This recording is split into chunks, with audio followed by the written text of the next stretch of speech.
Assalamualaikum warahmatullahi wabarakatuh. Perkenalkan, nama saya Randi S. Febrian dengan NIM 22002136, mata kuliah Filsafat Administrasi Pendidikan. Yang mana materi kali ini yaitu tentang hakikat pendidikan, hakikat administrasi, dan hakikat administrasi pendidikan. Yang pertama, hakikat pendidikan. Hakikat pendidikan adalah proses pembelajaran sebagai upaya untuk mengembangkan aktivitas dan kreativitas peserta didik dengan interaksi yang menghasilkan pemahaman belajar.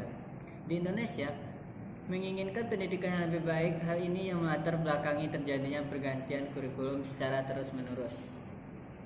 Hakikat pendidikan adalah upaya sadar untuk mengembangkan potensi yang dianugerahkan Tuhan kepada manusia dan diarahkan pada tujuan yang diharapkan agar memanusiakan manusia atau menjadikan sebagai insan kami manusia utuh dan kafah. Menurut Raka Joni tahun 1985, hakikat pendidikan adalah yang pertama, pendidikan merupakan interaksi manusia yang ditandai oleh keseimbangan antara kedaulatan subjek didik dengan kewibawaan pendidik. Yang kedua, pendidikan merupakan usaha penyiapan subjek didik menghadapi lingkungan hidup. Yang ketiga, pendidikan meningkatkan kualitas kehidupan pribadi dan masyarakat. Yang keempat, pendidikan berlangsung seumur hidup. Yang kelima, pendidikan merupakan kiat dan dalam menerapkan fungsi dari pendidikan. Yang pertama, membangun serta mengembangkan minat dan bakat.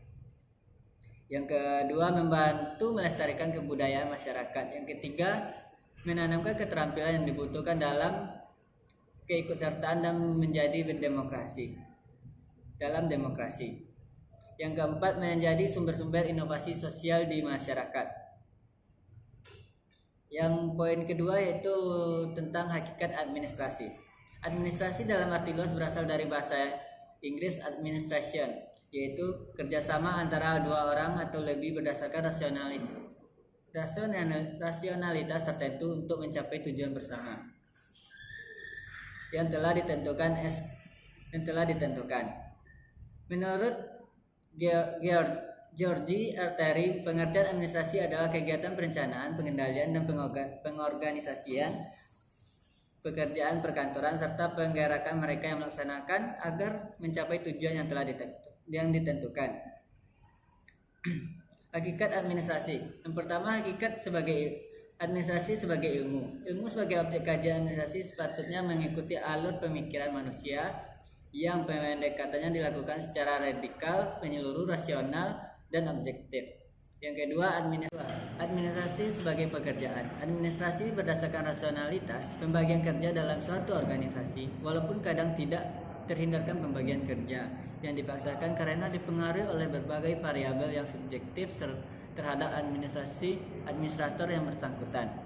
Fungsi administrasi ada 5 fungsi penting, yaitu fungsi perencanaan, fungsi penyusunan, fungsi koordinasi. Yang pertama fungsi perencanaan, yang kedua fungsi penyusunan, yang ketiga fungsi koordinasi, yang keempat fungsi pelaporan, yang kelima fungsi anggaran. Yang poin ketiga, hakikat administrasi pendidikan. Pengertian administrasi pendidikan adalah proses atau upaya pencapaian suatu pendidikan dengan memperhatikan berbagai komponen pendidikan sehingga dapat melakukan perbaikan sistem pendidikan dengan memanfaatkan berbagai perangkat pendukung aktivitas belajar dan mengajar. Hakikat administrasi pendidikan adalah penerapan ilmu administrasi dalam dunia pendidikan atau dalam pembinaan, pengembangan, dan pengendalian usaha praktek pendidikan. Administrasi sekolah merupakan salah satu bagian dari administrasi pendidikan, yaitu administrasi pendidikan yang dilaksanakan di sekolah. Salah satunya tata usaha. Tujuan administrasi pendidikan pada umumnya adalah agar semua kegiatan mendukung tercapainya tujuan pendidikan. Atau dengan kata lain, administrasi yang digunakan dalam dunia administrasi pendidikan semakin rumit karena menyangkut masyarakat atau orang tua murid yang terlibat langsung dalam pengendali pendidikan itu. Oleh karena itu, semakin baik administrasi pendidikan, semakin yakin fungsi administrasi pendidikan.